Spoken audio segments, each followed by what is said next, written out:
Welcome back to Snackcast, everybody. What's up? Appreciate you tuning in. Yeah.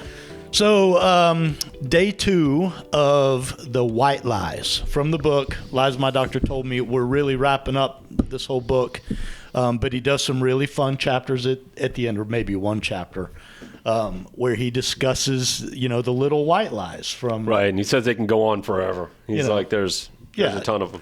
Yesterday's show was... swimming after eating. Right. There were some funny ones. So go first. Kick off with our first one. All right.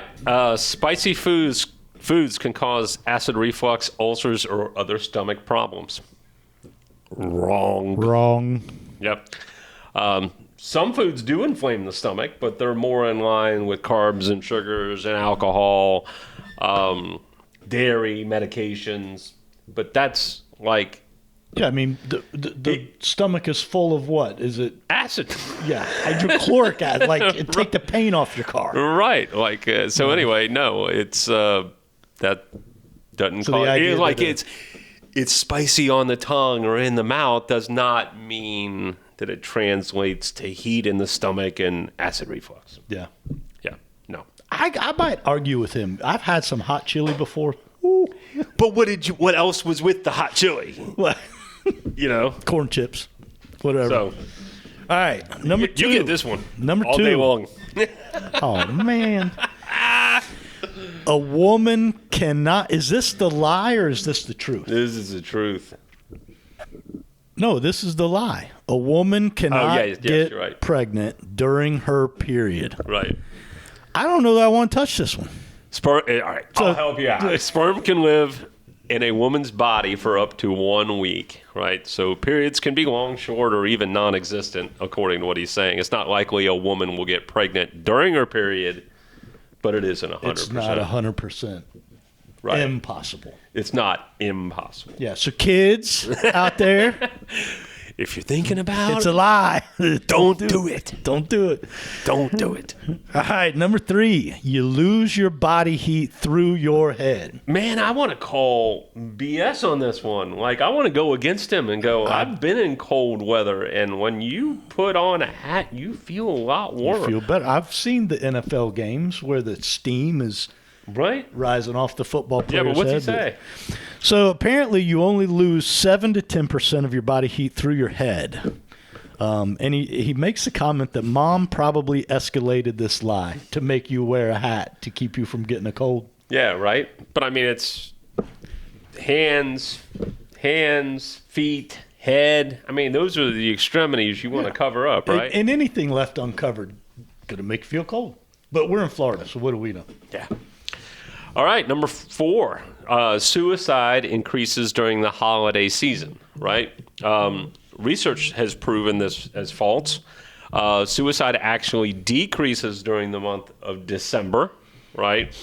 But as humans, we're always looking for cause-effect relationship, right? Something caused that shooter to snap and go shoot up the mall. I mean... Yeah. We always want the one thing. We want that cause effect. Occam's razor, right? What's the simplest solution? That's what we want to apply. And normally that's right, but in the case of mental illness, which is a very layered and deep Very layered. issue. Many years, probably different medications and side effects and all kinds of... To sit there and go, oh, it was just a holiday season that made him snap. No, In fact, they probably care more about their families. Well, I think he says that. Statistically, it actually goes down. Right. Yeah.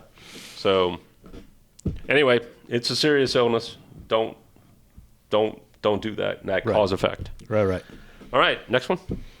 Poinsettias are deadly. I don't know that I've really ever... See, I heard that before. Did you? Yeah. Oh, yeah, growing up. Don't eat the poinsettias. It'll kill you. Well... I don't know, man. Maybe we were too poor to buy those fancy plants. So, yeah, no confirmed deaths from animals or humans from consuming a poinsettia. Out of thousands of poison control episodes recorded, only vomiting and cramping were ever reported. They're not edible, and they don't taste good, according to Dr. Ken. Yeah. Yeah, you might throw up a little bit. Yeah, they sell them at my school. Like to fundraise for one of the school departments. You should sit out there and just Eat one. Liars. Right? All right, so this one I'll take because my wife would argue this with me all day long. Emergency room visits in labor and delivery increases during a full moon, right? It's been studied and determined by the Mayo Clinic in very large studies that prove this to be false. But they're all...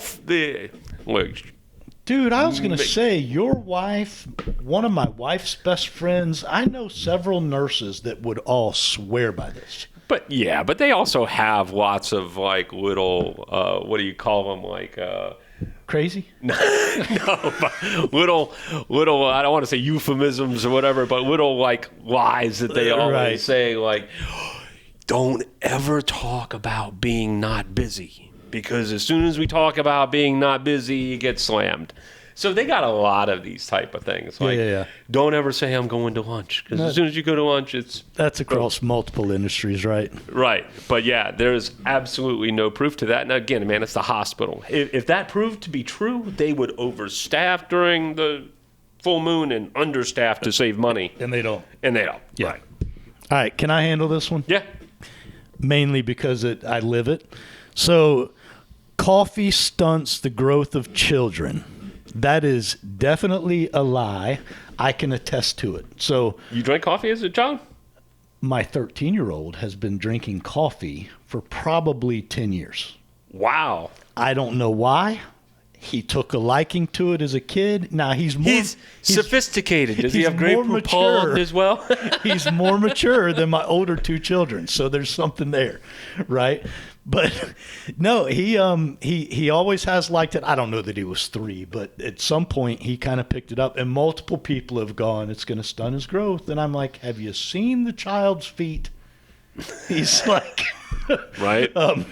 He's the next Michael Phelps, right? You know, so I think he's about 5'3" and wears like a 10.5. It's like, come on, he's 13. See, it's funny what you equate. Like, he looks at that and probably looked up to you and your wife and was like, this is a sophisticated adult drink, right? And I looked at it because I saw my aunt and my mom sitting in the kitchen with their coffee and their cigarettes. Like, Kevin, come over here. It's your mother. Right? And there is nothing, that coffee breath, and there was like, give your auntie a hug. No, thank you. So we have to share where the lie came from, because that's kind of cool. So according to Dr. Ken, the lie was started by C.W. Post cereal maker to try and switch the kids' drinking behavior from coffee to Postum that was made from wheat and molasses. It was much less healthy than coffee. Yeah, wheat. Let's get a little gluten and sugar to start the day. Right, that's good for them. That's worse than like milk. Right. You won't grow really fast. Wheat and molasses. Yeah, that'll clog you up. I'm sure their studies probably demonstrated the kid sucking down wheat and molasses outgrew the kid sucking down the coffee. Right. Great segue into the next one. Sugar intake makes kids hyper. That's true. It must be. He said sugar isn't good for kids, but hyperactivity isn't one of the side effects. No existing research supports this lie. He said many parents do see a correlation between sugar and bad behavior, but that is not hyperactivity. Don't give your kid sugar before you go to bed. So there may be an effect, but it's not. Man, I honestly look at all the other things, right? Is it sugar? Is it gluten? Is it red dye? I mean, you go have a red donut. Give your kid a red donut before you send them to bed. See how they feel. Dude, donut, lollipop, is it just sheer happiness? What? But I think that my point is that there's probably other things. It's not, if you gave kids sugar and then monitored their hyperactivity level, it's probably not just the sugar. The parents are witnessing a correlation of compounding effects. Well, and I could probably go a step farther, that what we equate as sugar as a sucker or a cookie.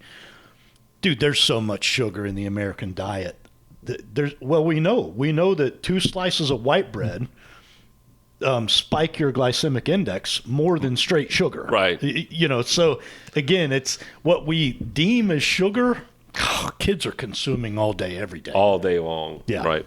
Yeah. All right. That's it for today. That's it for today. Thanks for tuning in, guys. More white lies coming soon. More white lies. Questions, comments, concerns, hit us at snackcast@yes.fit. Stay moving. See ya.